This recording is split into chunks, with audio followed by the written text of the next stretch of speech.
Hi, everyone, and welcome to the Friday, May 20th installment of the Silicon Insider, the only uncensored look at life and business in the Valley. My name is Mike Malone, and I'm here with special contributor Scott Budman, that guy, technology reporter for NBC Bay Area. Our producer is Jordan Henderson. Our East Coast correspondent is Bob Grove. And our host, as always, is the Silicon Valley Business Journal. We got to film an opening with a real voice and maybe music in the background. I think I've said this about 1,000 times now. Anyway, maybe a theme song. You need a theme song. Yeah, we need a theme song. Okay, so it's been a weird week, Scott. Don't you think? I mean, there are weeks when there's just fast breaking news and it's all business and financials and all that. And then there's weird weeks where things happen that you don't see very often. No, look, it's been a long time since we had a large company lay people off. We're starting to see that. It's overhung, if that's a word. There's this overhanging malaise on Wall Street, especially when it comes to tech stocks. And that bodes badly for not only people's stock options, but their salaries, their livelihood, if we're going to see more layoffs. There's just all this uncertainty going through. Operating capital. Right. I mean, look, the venture capitalists, and I follow that extremely closely here in Silicon Valley. It's sort of the mother's milk of Silicon Valley, I've always felt. VC funding hit a record last year in 2021. I mean, pandemic be damned, they stocked up on money. They're dialing back already in the first quarter by something like 25%. And that means VCs are nervous. They're not throwing the money around, unless you're SpaceX or TikTok.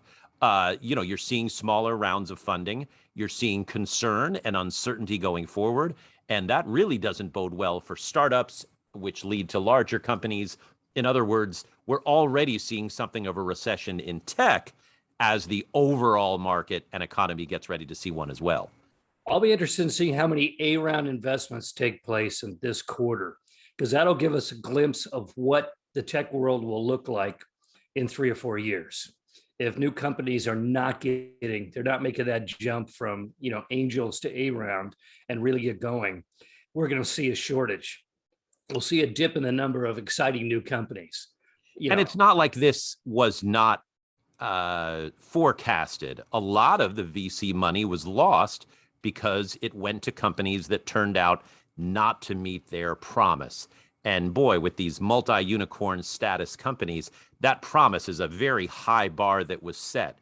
And so recession or just disappointment, I think, is hitting the VCs right now. And so they're sort of circling the wagons a bit and keeping the money in the pocketbooks, which, makes sense because their return on investment has quite suddenly been cut back quite a bit. Yeah. And, one of the interesting aspects of the lockdown and this massive venture investment during that period was the number of companies that were funded via Zoom calls. And, I think now that these companies are opening back up and the VCs are going to board meetings and all that, the rubber's hitting the road. I think some are discovering that they invested in something that looked good on their screens, but not necessarily the human beings in person. So, there could be a double whammy going on right now as well. Yeah, I wonder how much the pitch meetings have gotten more personal, or rather in person, as opposed to just Zoom calls. Because we know a lot of meetings are now being done in person. Tech companies are asking their employees to come back. Right. And that even there is very gradual. You're seeing some traffic here in Silicon Valley again, but you're also seeing offices maybe a quarter full.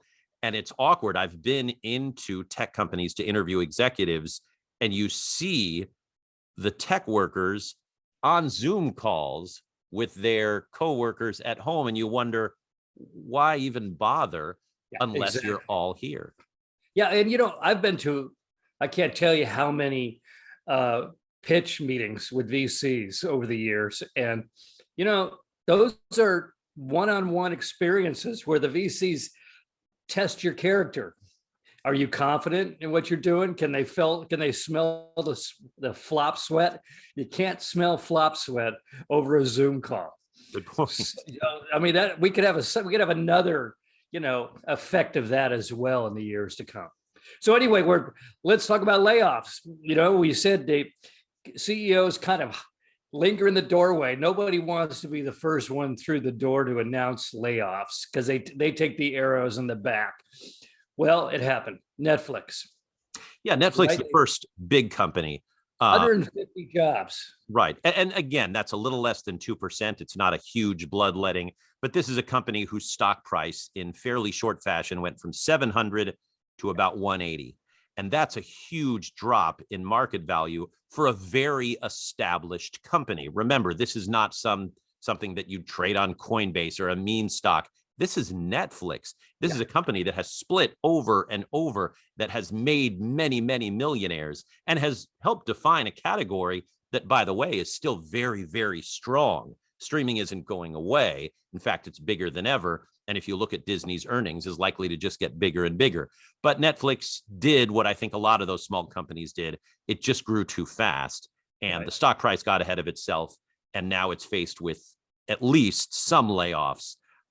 And, the dawning realization that, wow, we have competitors that are bigger and more well-funded even than us.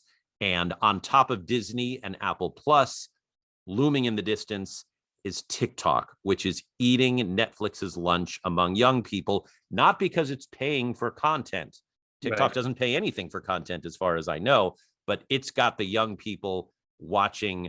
It's got the zeitgeist, and very much so, very much. Yeah, so. And it's interesting. What was kind of mentioned as an aside in this layoff was that they also laid off a whole bunch of contractors. This is one way to make the damage look a lot smaller, which is those people aren't strictly speaking employees or contractors, but you look at the modern corporation, it's got a company this big and it's got a cloud of contractors around it that you can shrink or expand at any time. And I think this is an example of, it doesn't look too bad. It's only 2% of employment, but what percentage of all those contractors got laid off too?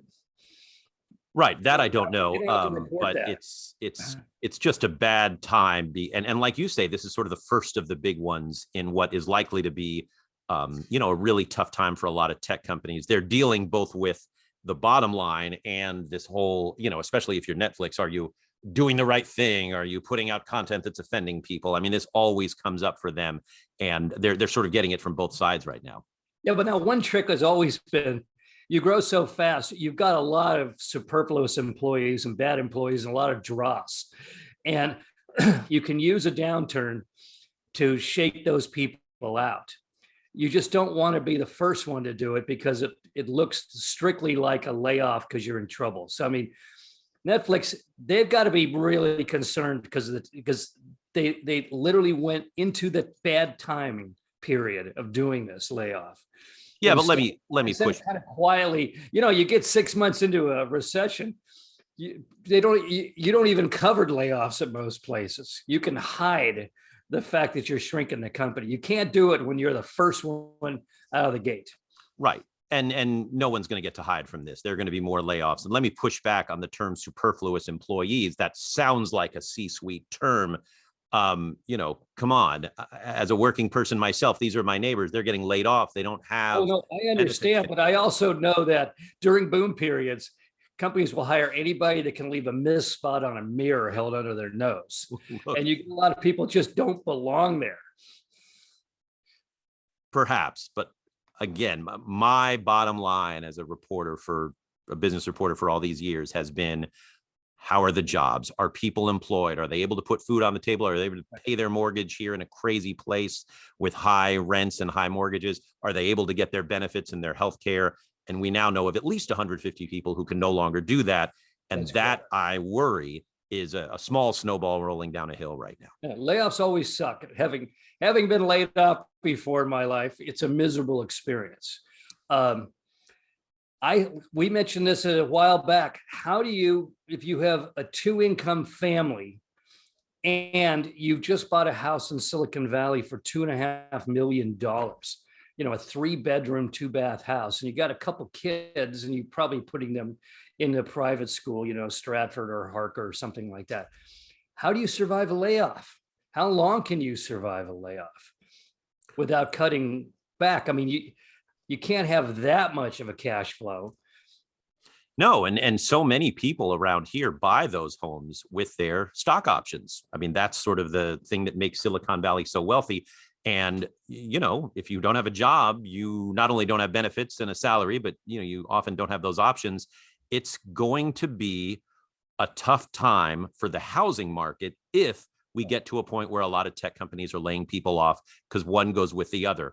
A lot of people will say, oh, here's my sort of bellwether for the housing market. Mine is often the NASDAQ.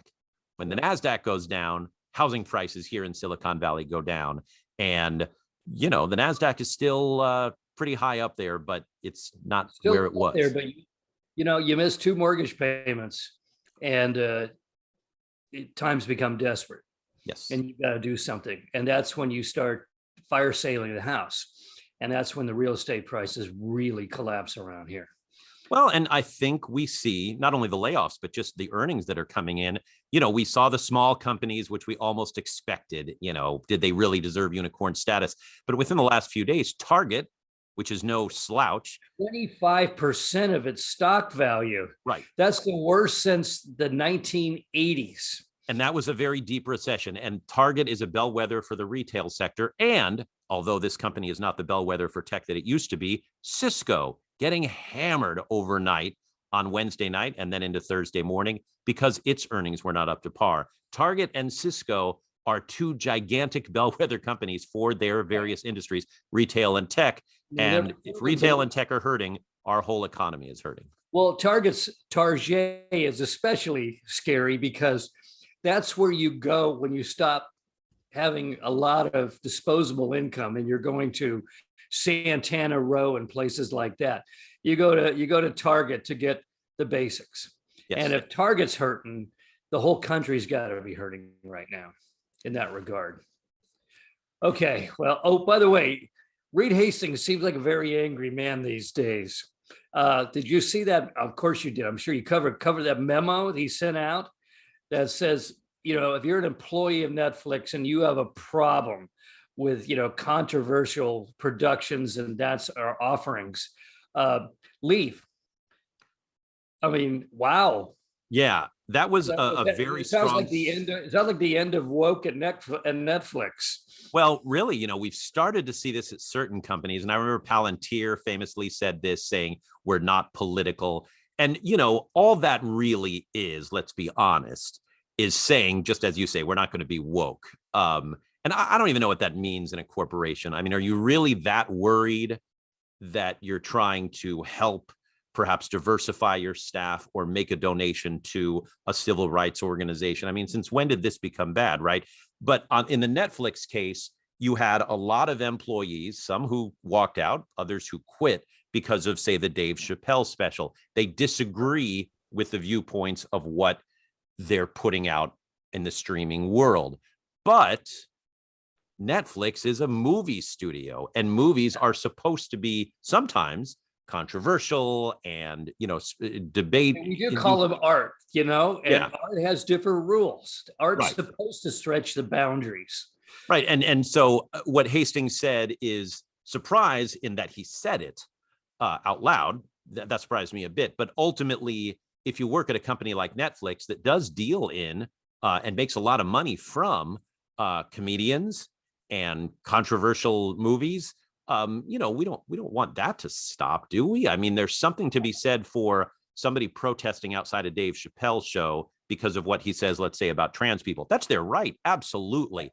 But to say, I don't want that in our company, that's really an individual company decision. And Hastings has, it seems, put his foot down on that. It doesn't seem like there's a revolt of the billionaires going on right now. I mean, you have Jeff Bezos, the owner of the Washington Post, basically writing an angry letter to the president of the United States saying, you don't know what you're talking about. Raising taxes on, the wealthy is going to cut inflation. You've got Apple, Tim Cook sending out a memo to store owners about unionization and that sort of thing. I mean, wow. And Well, now we got Is that a revolt of the billionaires? I mean, you could also throw Howard Schultz in there with Starbucks and unions. That's a revolt, I'd say, of the workers who are saying, hey, billionaires, you have enough money and your companies have enough money. Pay us better, give us better working conditions. There's not even an argument. Those companies can afford to do that. Oh, sure they can, but I haven't seen billionaire plutocrats coming out and being so verbal. Well, they feel about their positions and about politics, and it's like you almost sense that they're getting really worried about the state of the economy and the country right now. I mean, those guys, they're kind of upwards and out of sight. They kind of stay in the background, and now they're coming out into the foreground. Maybe it's the Elon effect. I don't know. You talk about billionaires. We're seeing a lot of talkative rich guys all of a sudden. Right. Elon Musk is attacking, everybody he can, including the SEC and the president. And yeah, they're more vocal. They're not in the background. And yeah, I think, Musk probably started that strategy. Jeff Bezos hopping on Twitter. We haven't seen that in a while. But again, the economy is hurting. These CEOs are watching their companies shed hundreds of billions of dollars in value. And by the way, the unions are knocking on the door. That's something tech hasn't had much before. And I would say two things. One, tech was originally built to keep unions out. And two, they blew it. They didn't do what they promised to do. And now it makes sense for a union to be there because the tech billionaires are not sharing the wealth enough to their workers. So the workers are doing their own sort of revolt. And tech had a big chance here. Pass out more stock options, pay a little bit more for conditions. You all can afford it, but they didn't do it. And now the unions are coming knocking. And it's interesting. We went to at least one, maybe even two generations where we didn't really see unions as all that important. Well, they were always trying to organize, but the measure of a company's health in regards to its employees is how successful union organizing actions are. And there's always been unions trying to make a break into Silicon Valley, but they always got voted down. I mean, 95%. But you're right, they blew it. And it has to do with all sorts of factors. I mean, how many stock options now can a modern company do? I mean, Apple gave them away like they were candy. And so did all the other companies of the 60s, 70s, 80s, and 90s. But the new financial FASB rules and everything else, it's a lot harder to give away stock to employees.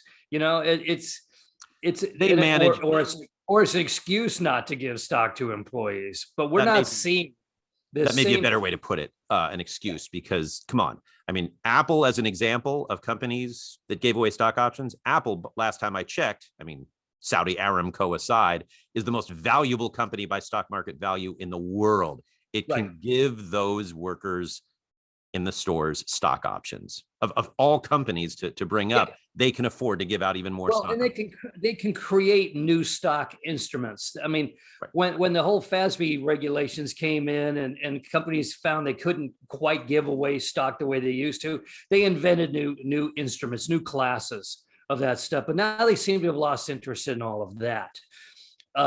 So I'm not surprised all this union organizing is going on. I hope it works. I hope it works for the workers. I mean, the union's history are kind of a mixed bag. Maybe one of the requests / demands that a union makes of these tech companies is, here's a way to share the wealth. It's pretty easy for you. You've been doing it since the inception of your company. Let's do it now on a slightly wider scale. You can afford to do it. And you talk to employees of tech companies. I've done it through the years. And the thing that makes them feel the most wanted, if that's the right word, is ownership in the company. They feel they have a stake. That's what made Silicon Valley, was the democratization of success. And we don't seem to have that now. And if I saw a union come in and say, more stock options, I'd be outside cheering. I hope they just don't say more higher hourly wages, because that's the old union game. I mean, they've got to step into the 21st century as well. And the idea of more options, I think that's brilliant. I'd love to see it. We'll pay attention. We'll follow it. Okay, so now we get to Elon Musk and Twitter. Okay, so You're convinced he's trying to get a better deal. I think he probably is. I think he's seen the value of Twitter go down. He's realized he's now overpaying, and he's looking for ways to force Twitter to renegotiate. And he thinks he's found it in the number of fake accounts. I mean, look, this situation changes day by day. Yeah. And your podcast is weekly. If it was daily, I'd say we could really get into the Musk thing, but I'm afraid it's going to change again. It'll change before I post it out there to the world, and Jordan puts it on LinkedIn and everything else. It'll be already old news. Yeah. Musk clearly has been, apparently he doesn't do anything. I mean, he's known for doing things in the long term. Tesla took a long time. SpaceX took a long time, and he's been rewarded by doing things in the long term. But this Tesla thing feels like a toy that he's already getting bored with. He or his lawyers are digging in deep to say, all right, how can I get out of this deal? Too many bots. Okay, whatever. Like, we didn't know there were bots on Twitter. And somehow 44 billion dollars looks very expensive for Twitter. That's not because of Musk. That's because Twitter seems to be grossly overvalued at $44 billion. Yeah. And this whole process is kind of due diligence process is bringing out, it's bringing out a lot of stuff about Twitter. Well, look, if you mean, we even have the hidden recordings from Project Veritas, where the kid's saying, yeah, we're all commies. And I only worked 3 days in the last 2 months because I didn't feel like it, which sounds like the ultimate millennial point of view towards a job. But it's sort of like, wow, Twitter's as bad as we thought it might be.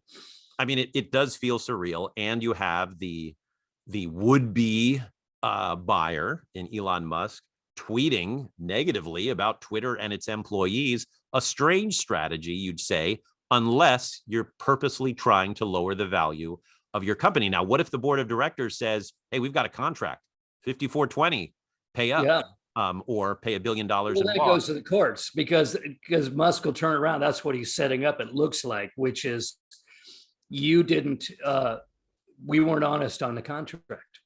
And so once again, who gets paid? You were truthful. Right. Who gets paid here? The lawyers. And that's what I fear this turns into. And it doesn't make Twitter any less a place where you still get news and content and all that. But again, Twitter's problem has always been, not living up to its potential as a business. And a lot of this is starting to. Well, I think we know now why. I mean, employees coming. I didn't feel like it this month. I always wanted that job. I thought that would, to have a job where if you don't feel like it some morning or some month, it's July, and the birds are singing outside. So you don't go to work this month, but you still get a paycheck. Damn, yeah, we all love, wouldn't you, when you're out there at 4 o'clock in the morning at the courthouse, in the rain, wouldn't it have been nice to say, I think I'll take the rest of January off.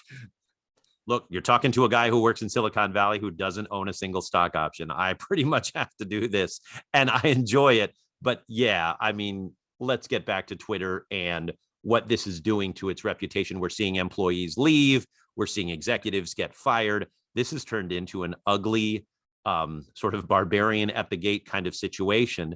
And, it sort of went from, okay, Musk is going to make the deal, but maybe at what price? And I think we've now switched to, is there even going to be a deal?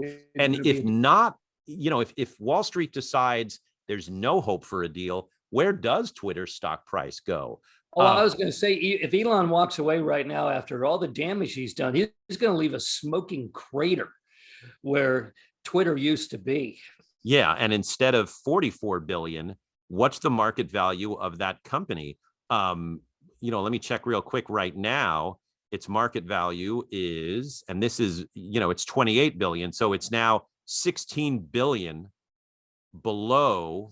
That's almost a whole third below, what he's actually more than a third, what he's offering. And again, that 28 billion is probably a valuation that's higher than it should be just because people think he's still going to take the company out or somebody else is going to take the company out. I mean, does Disney move in? He's also scared away every other buyer at this point. Maybe, but also maybe he's like you say, if there's a smoking crater, and look at the Netflixes of the world right now. Look at some of these companies, Roku. I mean, these are takeout targets right now because their valuation is so low. Who's going to circle Twitter and say, hey, this might be what we need to have an already in place successful social network that we can manage and sell ads to, et cetera, because we're good at that. Does Salesforce do that? Does Microsoft? Disney had a flirtation. Netflix. I mean, at $20 billion and you got several 100 million users, that's a pretty low per user acquisition price. Right. And if you're Netflix and you're getting, beaten up daily, hourly by TikTok, maybe you need that, to do whatever it is that a social network can do for a movie studio. But there are possibilities here that haven't been unopened that, what does Elon Musk do with it? Well, he's going to tinker with it. He's going to bring back Donald Trump, but he doesn't get a business value. And I don't think Tesla or SpaceX gets an extra business push from Twitter, but there are businesses out there that would. Oh, I think at the moment Tesla's getting wounded by the Twitter situation. I mean, we just saw, and this is so sketchy sounding and so coincidental. The Standard & Poor's 500 ESG Index, which is about equity and that sort of thing, it just kicked Tesla off its listing. Now, I mean, but I think Standard Oil is still on it because they get highly rated for their environmental concerns. And Elon did a Twitter blast saying, this is, I predicted this kind of crap was going to happen, that, the dirty tricks would be done by the government against me for doing this, for buying Twitter and all of that. But it does look suspicious. I mean, Tesla, if you look at they had a couple of accusations of racism, which haven't really been proven. I mean, accusations are easy. There's a lawsuit about racism. There's an entire lawsuit facing the company. And it's interesting that like you said, but it hasn't been adjudicated yet, right? Well, all right. But look, I mean, Musk is his own worst enemy. Tesla is its own worst enemy. Sure. It is preposterous that Tesla is not on a list, an environmental list that like Exxon is on. When in terms of carbon, right. It's the best company in the world right now. But right, it's drawing attention to itself in a negative way. It's drawing attention to any flaws that it might have had. It's flaunting the SEC and the government. And again, these are not reasons for the S&P, which should be just a business organization. But Tesla is refusing, and Musk is refusing to get out of his way. And that's a problem. And, Yeah, but, just because a guy is a maverick, the weight of, the financial industry. I mean, they're still producing a massive number of cars, and it's very successful in that regard. Yep. To do this seems very coincidental and seems very political. And that bothers me. I like to see people doing rational decisions based upon empirical data, as opposed to, I don't like this guy because he makes me angry. All right. But you're speaking of a man in Elon Musk who is not making a lot of rational decisions when it comes to the public square. And I think, yes, right or wrong, that's what's being reacted to. And he's saying, bring it on. So that situation is going to get more interesting as well. Okay. I'm going to go right to the end because I think we're out of time pretty much. I want to do a shout out. Oh, by the way, Google opened this gigantic new campus in Mountain View. Yes. All this talk about Google in San Jose, they still seem to be doing an awful lot of stuff in Mountain View, but it looks like a giant circus tent, which may be a metaphor. It may be a homage to the Shoreline Amphitheater next door. I don't know, but it's a very interesting new idea for a company. Oh, yeah. I've been in there before. I've gotten tours of what it is and what their goal is. And I've seen this place as it's been going up. Their explanation is, as we've been building this through the years, we know that work has changed and where you work and how you work has changed. In other words, they're, giving some ground to the young folks who are coming in. And so it does look a little different. There's a little more outdoorsy. There's a little more airflow. Things are a little bit different. There's a little privacy if you want privacy. Anyway, all these things that are going into it. And yes, that is kind of a case study, I think, in how the spaceships and headquarters of the future are going to look. And Google, if I were San Jose, I'd be looking pretty closely at this and saying, woo, Google is wealthy enough to make some changes on the fly. And this is a very impressive structure that it kind of does fit in with this shoreline amphitheater motif, if you will. I like it. I love the idea. God bless them. Let's keep doing interesting stuff around here. And it's also, if you're opening up new buildings, you are, in a sense, saying, hey, we think eventually people are going to be coming back to the office. Yeah. Well, at least they can go on a camp out now by going to the office. Right. Okay, finally, a shout out to one of our listeners, Ms. Yusur Sabra, the CEO of Wakilni E-Commerce Hub, who wrote to say she listens to this podcast on Saturday mornings when she is running errands around her neighborhood in Beirut, Lebanon. That is so cool. So here's to you, Ms. Sabra, and thanks for listening. And that's it for now, folks. You can find us on the Silicon Valley Business Journal homepage, as well as on Spotify, Anchor, Google Podcast, Apple Podcasts, LinkedIn, and check out our YouTube page. Have a great weekend. We'll see you next week. Bye-bye.